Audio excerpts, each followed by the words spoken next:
The Last Battle of Berlin, a documentary script, April 30th, 1945. 3:30 p.m. The concrete walls are sweating, 55 feet beneath the Reich Chancellery. The air tastes like damp earth and diesel fumes. The bunker trembles, not from bombs those stopped mattering days ago. This is artillery. Soviet artillery. So close now that the shells make the light bulbs swing on their cords, casting shadows that dance across maps of a country that no longer exists. Adolf Hitler stands in his private study. His hand shakes as he raises the Walther PPK to his temple. In the room next door, his staff can hear Eva Braun sobbing. They've been married for less than 40 hours. He pulls the trigger. The sound is smaller than you'd think. Muffled. Almost apologetic. In that moment, something ends. Not just a life, not just a regime, but the bloodiest chapter of human history written in the streets above, where teenagers with Panzerfausts face columns of T-34 tanks, where grandmothers hang white flags from windows and pray. They won't be shot by their own where a city burns and bleeds and dies in ways that will haunt the world for generations. This is the story of Berlin's last battle, the story of how a capital became a tomb, how hope turned to ash, how the war that began with triumph ended in a basement with a bullet, and how, in 16 days of unimaginable horror, over 500,000 human beings, soldiers and civilians, young and old, German and Soviet, paid the final price. For one man's madness, the gathering storm, to understand how Berlin fell, you have to understand how it stood. By April 1945, Stalin had assembled the brutal power of 20 armies, 6,300 tanks, and 8,500 aircraft along the Oder River, just 50 miles from Berlin. This wasn't just a military operation. It was vengeance on an industrial scale. For 4 years, the Soviet Union had endured what they called the Great Patriotic War. The Germans had turned a third of their country into a wasteland. Over 25 million Soviet citizens had died throughout the war.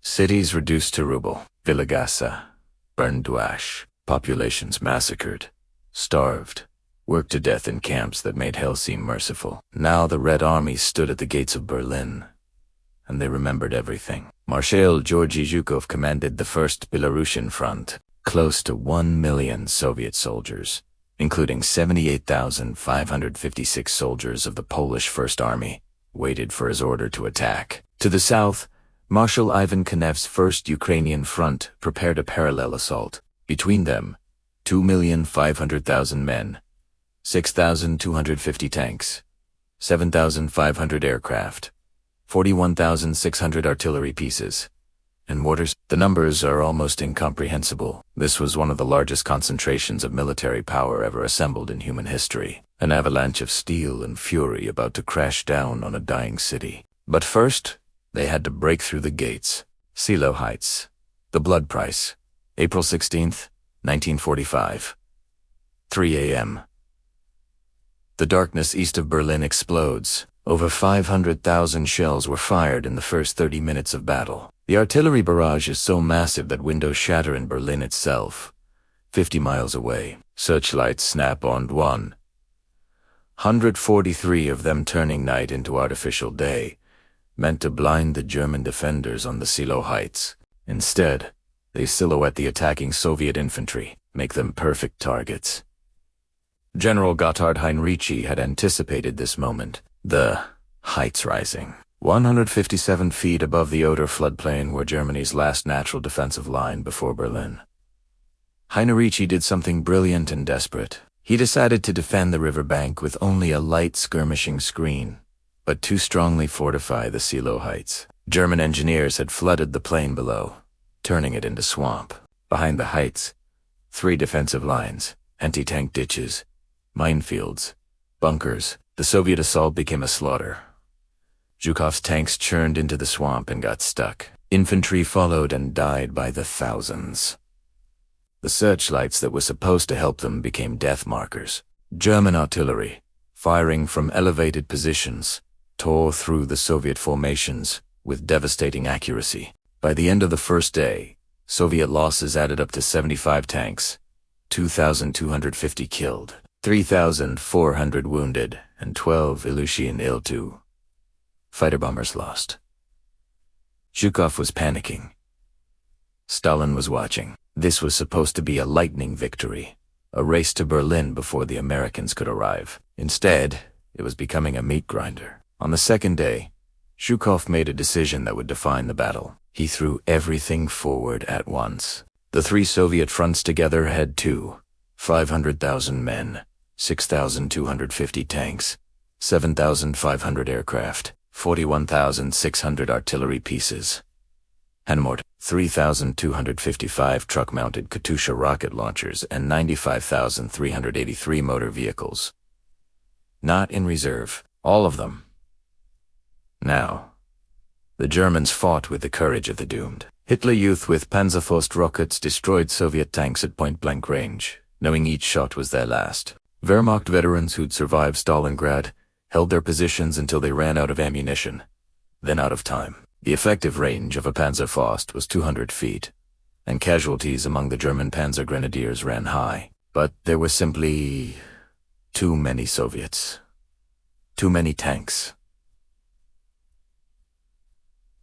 Too much artillery. The German line didn't break it, drowned under waves of steel and bodies. By April 19th, the Seelow Heights had fallen. The city prepares to die. Berlin, in April 1945, was a city in denial and despair. There was a sense of impending doom. The optimists were learning English, the pessimists Russian, but most people were just trying to survive. The bombing had already destroyed much of the city. Between August 1940 and March 1945, Allied bombers had launched more than 350 airstrikes. Tens of thousands of civilians were dead. Entire neighborhoods were ruble. Now the Red Army was coming. The defenders were a grotesque parody of the Wehrmacht that had conquered half of Europe. Possibly 60,000 men and 50 to 60 armored vehicles, ranging from hard-bitten veterans of the regular army and Waffen-SS to hastily raised, virtually untrained Volkssturm militia, supported by police and Hitler Youth units. Boldsturm. Literally, people's storm were grandmothers and children, accountants and shopkeepers, given uniforms that didn't fit and weapons they barely knew how to use. Told to defend a city against the most powerful army on earth. It never entered my mind, even then, as the bombs rained down, that we would lose, recalled Armin Lehmann, a 16-year-old Hitler Youth who served as a courier in the Reich Chancellery. But in the bunker beneath the Chancellery, Hitler knew the truth. Or rather, he refused to know it. In denial of reality, he moved imaginary armies around on maps to defend the city. He issued orders to divisions that no longer existed, planned counterattacks with forces that had already been destroyed. On April 20th, Hitler's 56th birthday, artillery of the 1st Belarusian Front began shelling Berlin and did not stop until the city surrendered. The psychological warfare was deliberate. Every shell a birthday present, every explosion a reminder that the 1,000-year Reich had 12 days left. On April 23rd, Hitler made a final appointment that captured the insanity of his regime. He named General Helmuth Weidling commander of the Berlin defense area.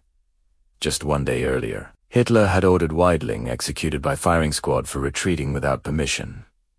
The order was based on a misunderstanding. Now the same man was being asked to defend the capital. Weidling accepted. What choice did he have? The encirclement, April 23rd to 25th, 1945. The jaws close. Elements of the 1st Belarusian Front and 1st Ukrainian Front continued to tighten the severing the last link between the German 9th Army and the city. Soviet forces swept around Berlin from the north and south, their pincers meeting west of the city. By April 24th, the capital was completely surrounded. Inside the pocket, roughly 300,000 German soldiers and 2 million civilians. No escape. No reinforcement. No hope. The Soviets began penetrating the S-Bahn-Ringde outer defensive perimeter. Soviet artillery fired nearly 2 million shells during the final assault. The bombardment was heavier than what Berlin had endured from Western Allied bombers throughout the entire war. Block by block, street by street, the city was being pulverized into dust. And then the house-to-house fighting began. Soviet tactics were brutal and effective. If a sniper fired from a building, artillery leveled the entire structure. The suspicion that a cellar might contain defenders would result in Soviet grenades being tossed in, with no regard for civilian lives. Civilians huddled in basements became collateral damage. White flags hung from windows were often ignored or worse, seen as signs of weakness by SS firing squads who executed defeatists on sight. The Red Army advanced without infantry support at first, because, in their hurry to advance, Red Army tanks went in without adequate infantry support. This cost them dearly. Hitler Youth with Panzerfausts could destroy a tank from a basement window. The Hitler Youth could, and often did, destroy Soviet tanks by ambushing them with Panzerfaust anti-tank rockets. One legendary defense involved just 3 German soldiers with a machine gun. Armed only with a machine gun, they held off Soviet attacks on the Helensee Bridge for 2 days. When they finally ran out of ammunition, they were killed. But they'd board Berlin 2 more days. 2 more days of dying. The fanaticism was real, but so was the terror. German soldiers knew what awaited them in Soviet captivity. The SS knew they'd be shot on sight. So they fought, and fought, and fought, until the bullets ran out, then the grenades. Tente au paix. By April 28th, Soviet forces had reached the Anhalter railway station less than half a mile from Hitler's bunker. The end was no longer coming. It had arrived. The last refuge inside the bunker. Time had stopped making sense. Hitler moved into the bunker on the 16th of January 1945, joined by his senior staff, including Martin Bull. The bunker was self-contained, but miserable. As the bunker was below the water table, conditions were unpleasantly damp, with pumps running continuously.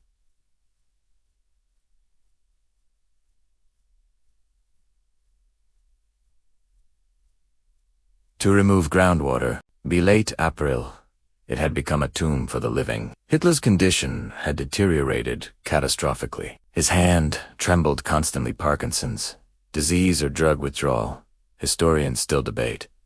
He shuffled when he walked. His eyes were vacant, staring at maps that bore no relation to reality. He was like a ghost. He didn't seem to see me or anyone. He just stared ahead, lost in thought. But he still gave orders. Still raged. Still believed that somehow, some miracle would save him. On April 28th, he learned that Benito Mussolini, his mentor, and Alaihe, been captured by Italian partisans, executed, and hung upside down from a gas station in Milan. Mussolini's corpse, along that of his mistress, Clara Patazzi, had been smashed in fury by a mob and hung upside down outside a gas station. Hitler determined he would not suffer the same fate. In the early hours of April 29th, he dictated his last will and testament to his secretary, Trudel Jung. In the small hours of the 28th to the 29th of April, Hitler dictated his will, in the form of a political and personal testament. Even at the end, he blamed the Jews for everything, took no responsibility, expressed no remorse. Just after midnight, he married Eva Braun in a small civil ceremony. The couple were married just after midnight on the 29th of April, in a civil ceremony that involved both parties swearing they were of pure Aryan blood. They'd been together for 12 years. Now they would be married for less than 40 hours. On the morning of April 30th, General Weidling came to Hitler with the final report. Weidling told Hitler that the garrison would likely run out of ammunition that night, and that the fighting in Berlin would inevitably come to an end within the next 24 hours. Hitler knew it was over. Around 2:30 a.m., he emerged from his quarters one last time. At around 2:30, Hitler appeared in the corridor where about 20 people, mostly women, were assembled to give their farewells. He went down the line, shaking hands and speaking with each of them. He even handed them all cyanide capsules, half joking that he wished he could give them nicer gifts. Then he went back to his study with Eva. At approximately 3:30 p.m., on April 30th, 1945, Adolf Hitler shot himself in the head. Hitler shot himself later that afternoon, at around 15:30, while Eva took cyanide. Hitler and Ava's lifeless bodies were wrapped in blankets and, in accordance with Hitler's instructions, were burned in the garden behind the Reichstag. Because Soviet shells were still falling, the guards carrying out the cremation had to work quickly. The guard charged with a hasty cremation dashed to the bunker entrance and tossed a lighter at the petrol-soaked bodies. The bodies burned incompletely. Later that evening, they were buried in a shallow crater in the Chancellery Garden. German radio made a final announcement.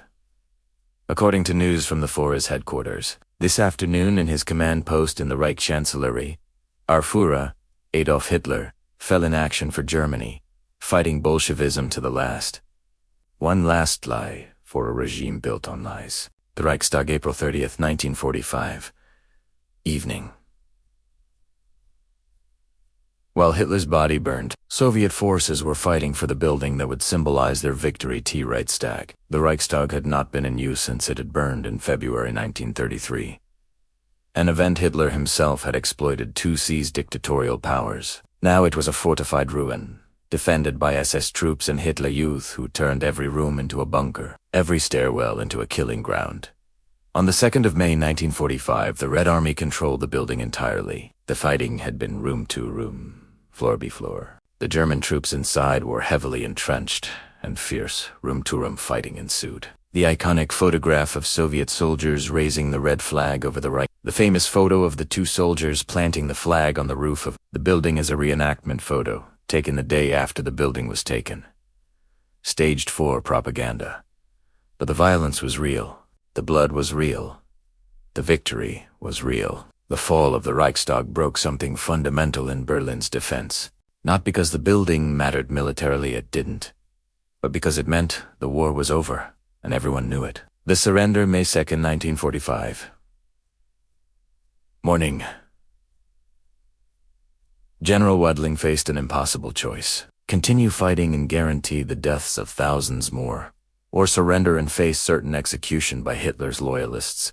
Assuming he survived Soviet captivity, he chose to surrender. Hitler's suicide on April 30th gave the garrison commander, Heinrich Hellmuth, Wadling the chance to surrender. At 6 a.m., German soldiers began emerging from their positions, hands raised, weapons discarded. Some units continued fighting SS troops who knew they were dead either way, but most were simply relieved the nightmare was ending. The 350-strong garrison of the Zoo Flak Tower finally left the building. The Zoo Tower, one of the massive concrete fortresses that had served as both anti-aircraft positions and civilian shelters, had been one of the last holdouts.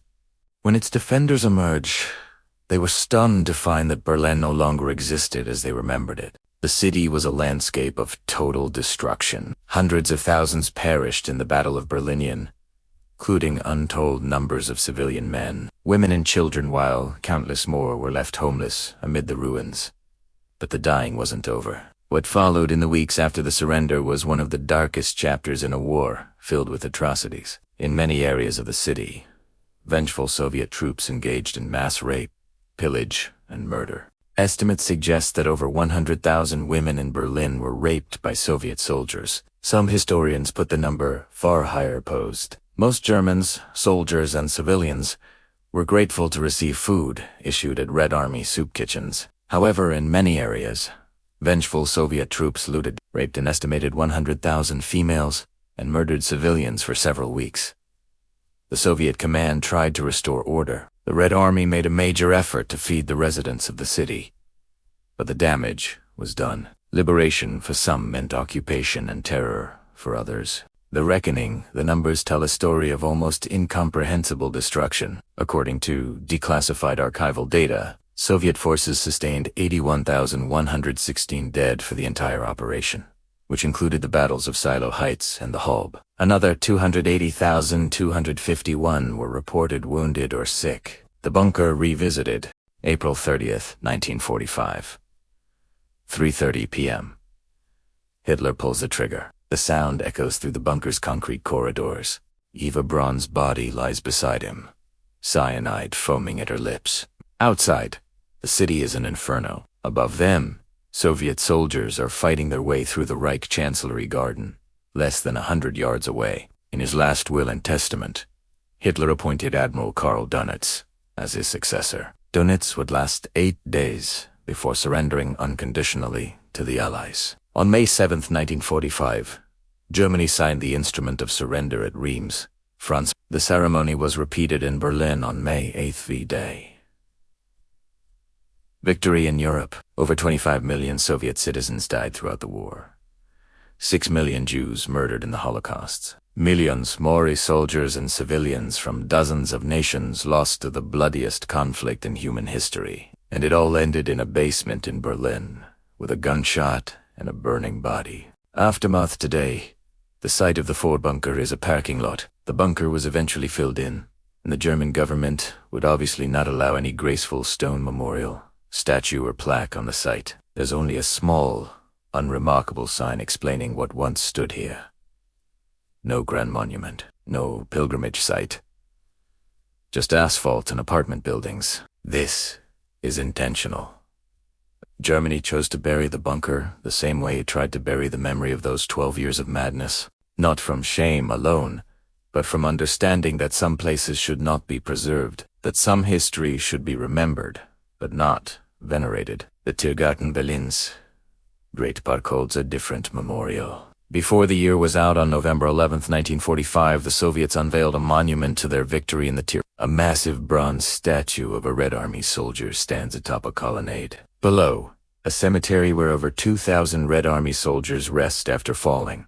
Final and eternal witnesses to the last battle. The tank and howitzer that flank the memorial are real. They fought in the battle. Not they see the green pint fading, surrounded by trees and quiet. It's impossible to imagine what they saw. The fires, the screaming, the end of everything.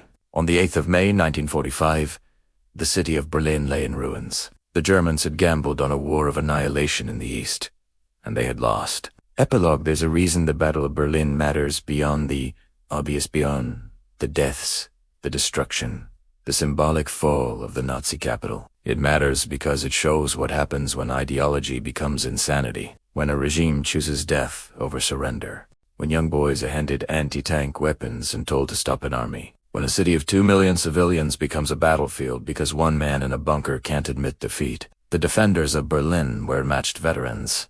Volkssturm, militia, Hitler, youth, children. They didn't fight for victory. They knew victory was impossible. They fought because they were terrified of what came next, because they'd been told their entire lives that the Soviets would slaughter them all, because the SS was executing defeatists in the streets, because sometimes people fight simply because there's no other choice left. And the Soviet soldiers, they fought with a fury born of 4 years of unimaginable suffering. They'd watched their country burn, their families die, their world end. Now they were in the enemy's capital, and the rage that drove them forward was both understandable and inexcusable. Victory and atrocity walked hand in hand through Berlin's Rubel. Victory had come as a result of the greatest mass mobilization in the history of the world and the immense sacrifice of the Soviet people. But what kind of victory leaves 500,000 dead in 16 days? Final sin April 30, 1945, 3:31 p.m. In the bunker, the gunshots echo fades. Hitler's dead. Eva's dead. Above them, the city burns. In hospitals, doctors operate by candlelight on patients they can't save. In cellars, families pray they'll survive the next shell. In the streets, Soviet soldiers advance, building by building, room by room. In the Reichstag, German defenders fight with the desperate courage of the doomed. Somewhere in the ruins, a teenager with a Panzerfaust waits in a basement window. He's 16 years old. He has 3 rockets. He's never fired one before today. Across the street, a T-34 tank rounds the corner. He fires. Misses the tank's machine gun, finds him instantly. He dies, defending a city that was already lost, for a regime that murdered millions, in service to a man who'd just shot himself rather than face the consequences of his choices. This was the last Battle of Berlin. Not glorious, not heroic, just necessary, and catastrophically, unforgivably tragic. The war in Europe would officially end 8 days later. But in Berlin, it ended on May 2nd, 1945, when General Weidling signed the surrender document and the guns finally, mercifully, fell silent. When the city was taken 75 years ago on May 2nd, 1945, over 300,000 Berliners and 80,000 Red Army soldiers lay dead amongst the ruins. 500,000 casualties for 16 days of fighting.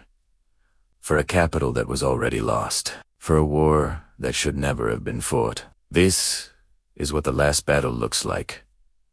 Not glory, not triumph, just the math of bodies and rubble and smoke. Just the end of a nightmare that began in the streets of Munich and ended in a bunker in Berlin. Just the sound of a single gunshot at 3:30 p.m. on a Tuesday afternoon in April, and the silence that followed. The 1,000-year Reich lasted 12 years. Its final battle lasted 16 days. Its Vorder, as final moment, lasted the time it takes for a finger to squeeze a trigger. And when it was over, the world counted the dead and swore, never again. We're still waiting to see if that promise holds.